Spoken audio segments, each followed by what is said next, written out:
Bismillahirrahmanirrahim. Assalamualaikum warahmatullahi wabarakatuh.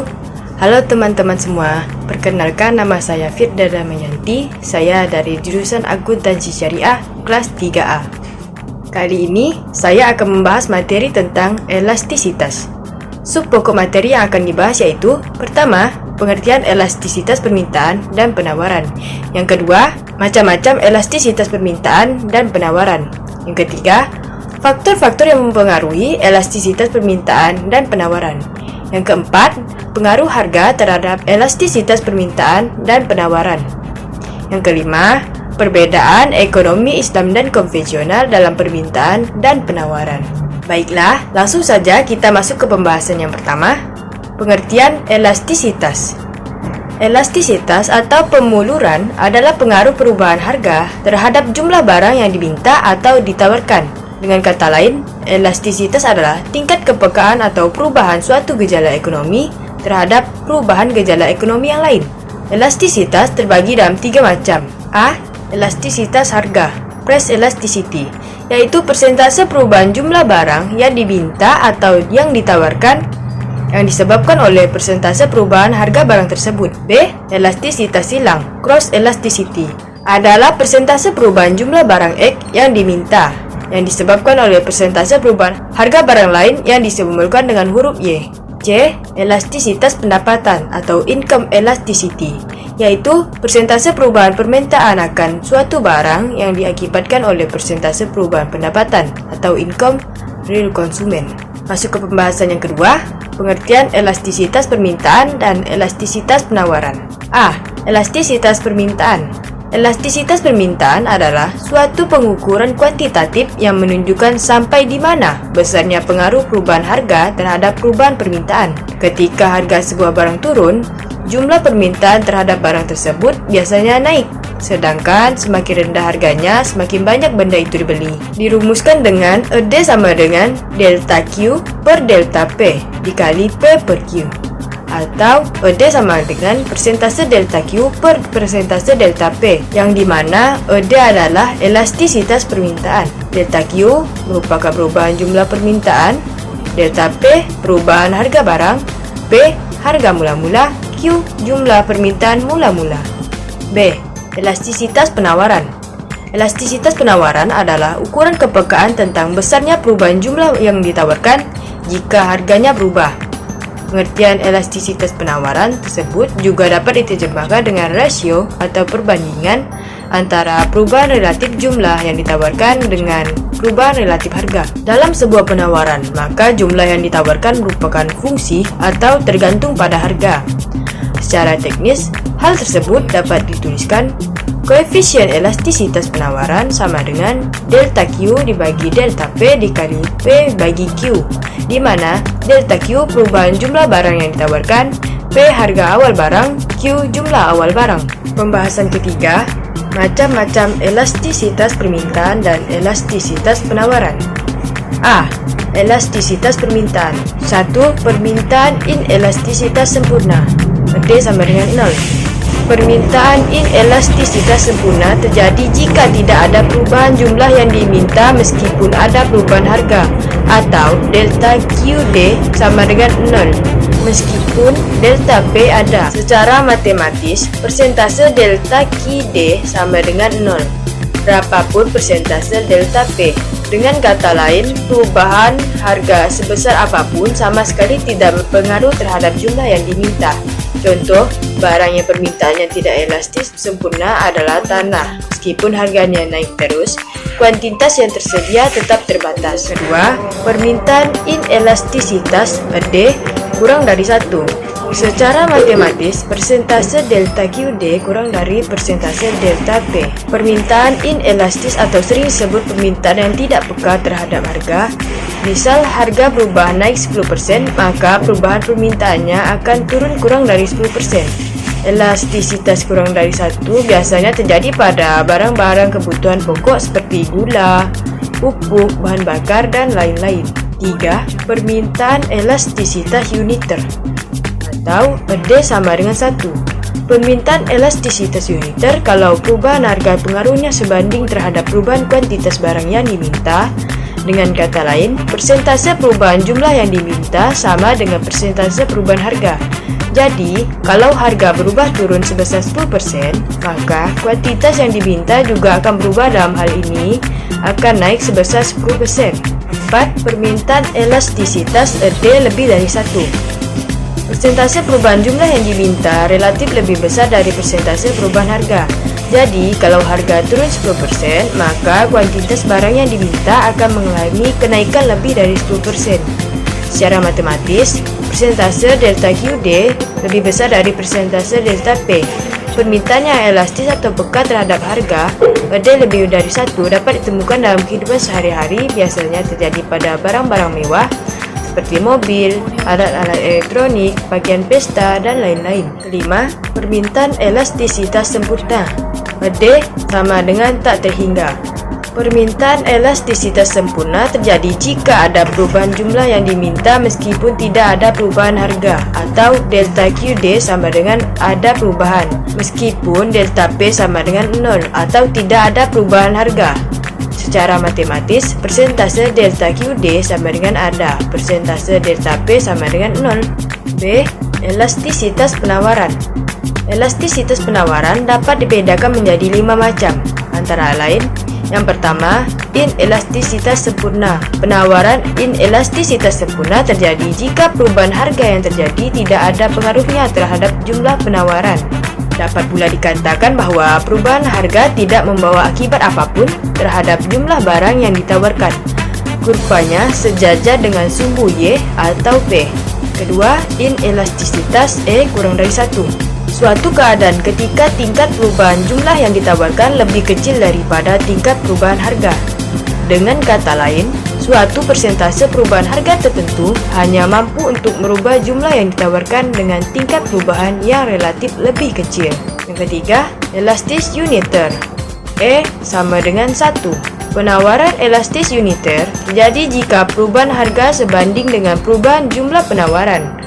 Pengertiannya adalah jika harga berubah misalnya dengan perubahan sebesar 5%, maka jumlah yang ditawarkan pun akan berubah dengan tingkat perubahan sebesar 5% pula. Yang keempat, elastisitas E lebih dari 1.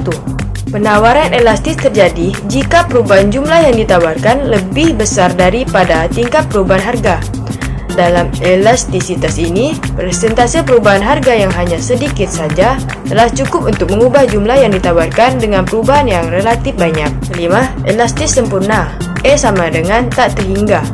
Penawaran elastis sempurna adalah suatu keadaan ketika berapapun jumlah barang yang ditawarkan pada suatu tingkat harga tertentu. Dengan kata lain, tidak perlu meninggikan harga agar jumlah yang ditawarkan menjadi lebih besar, lebih jauh. Hal ini berarti pula bahwa tidak akan ada yang ditawarkan sama sekali pada tingkat harga yang lebih rendah, sehingga kurva penawaran akan sejajar dengan sumbu Q atau X. Pembahasan yang keempat, faktor-faktor yang memengaruhi elastisitas permintaan dan penawaran. A. Elastisitas permintaan. Pertama, tingkat kebutuhan. Apabila kebutuhan terhadap suatu barang sangat penting, perubahan harga tidak memengaruhi jumlah permintaan, maka permintaan terhadap barang ini bersifat inelastik. Sebaliknya, bila kebutuhan terhadap suatu barang kurang penting, maka permintaan bersifat elastis. Yang kedua, banyaknya barang pengganti yang tersedia. Sekiranya suatu barang mempunyai banyak barang pengganti, permintaannya cenderung untuk bersifat elastis. Maksudnya, perubahan harga yang kecil saja akan menimbulkan perubahan yang besar terhadap permintaan. Permintaan terhadap barang yang tidak banyak mempunyai barang pengganti adalah bersifat tidak elastis. Karena jika harga naik, para pembelinya sukar memperoleh barang pengganti dan oleh karenanya harus tetap membeli barang tersebut. Ketiga, persentase pendapatan yang dibelanjakan. Perbedaan harga dapat menyebabkan orang membatalkan untuk membeli barang dari suatu merek tertentu dan membeli merek lain yang lebih murah. Jadi, dapat dikatakan bahwa semakin besar bagian pendapatan yang diperlukan untuk membeli suatu barang, semakin elastis permintaan terhadap barang tersebut. Yang keempat, jangka waktu analisis. Semakin lama jangka waktu di mana permintaan itu dianalisis, semakin elastis sifat permintaan suatu barang. Dalam jangka waktu yang singkat, permintaan bersifat lebih tidak elastis karena perubahan-perubahan yang baru terjadi dalam pasar belum diketahui oleh pembeli. Oleh sebab itu, mereka cenderung untuk meminta barang-barang yang biasa dibelinya walaupun harganya mengalami kenaikan. B. Elastisitas penawaran. Faktor-faktor yang mempengaruhi elastisitas penawaran yaitu: pertama, kemampuan penjual atau produsen merubah jumlah produksi. Ini berkaitan dengan biaya dan kapasitas produksi. Penawaran akan cenderung tidak elastis apabila salah satu dari hal-hal tersebut terjadi. Yang kedua, biaya produksi untuk menaikkan jumlah penawaran besar.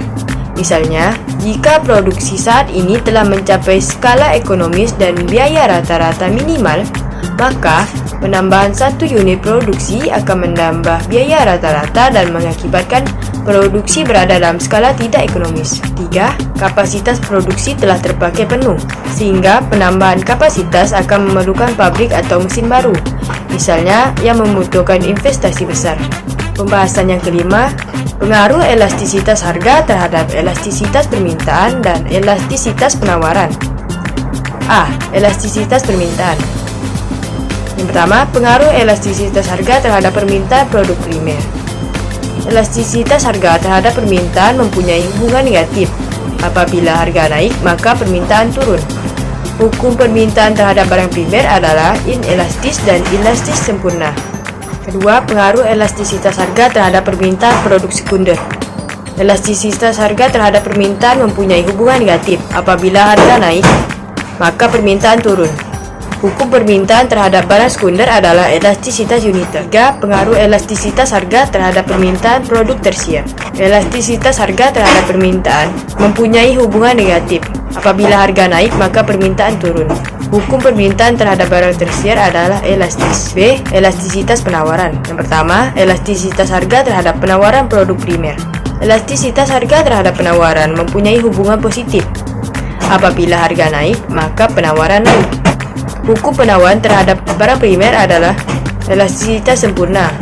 Berapapun kuantitasnya, konsumen tetap membeli berapapun barang yang ditawarkan. Yang kedua, elastisitas harga terhadap penawaran produk sekunder. Elastisitas harga terhadap penawaran mempunyai hubungan positif. Apabila harga naik, maka penawaran naik. Hukum penawaran terhadap barang sekunder adalah elastisitas uniter, karena harga dan kuantitas produk yang ditawarkan berubah dalam permintaan yang sama. Yang ketiga, elastisitas harga terhadap penawaran produk tersier. Elastisitas harga terhadap penawaran mempunyai hubungan positif. Apabila harga naik, maka penawaran naik. Hukum penawaran terhadap barang tersier adalah elastis. Penawaran barang tersier disebut elastis karena setiap kenaikan yang terjadi pada harga barang tersebut akan menaikkan penawaran produsen terhadap produk tersebut.